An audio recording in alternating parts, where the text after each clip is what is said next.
Tātad labu vakaru, puiši meitenes, nu redziet, prezentēju.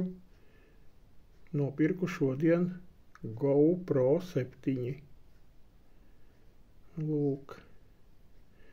Nopirku lietotu GoPro 7. Nedaudz te pafilmēju, pamācījos. Ļoti maza forša laba kameriņa.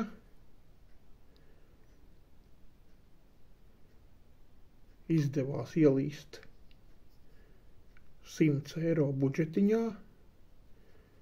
Cilvēks vēlējās 120, bet beigās finālā palikām pie 100.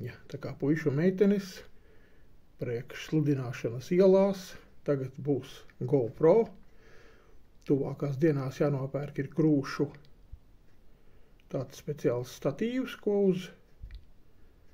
uzvelk štrumbantes un lai varētu pie krūtīm pielikt, jo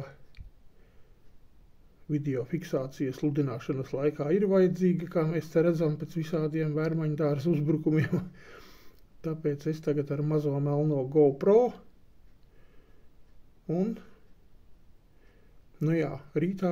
parīt tuvākās dienās ir jānopērk speciāls, tā viņš ar saucās GoPro krūšu stiprinājums.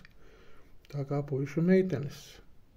Līdz šim, ja visus video filmēju es ar savu Samsungu, tad tagad man ir Black 7. GoPro Black 7.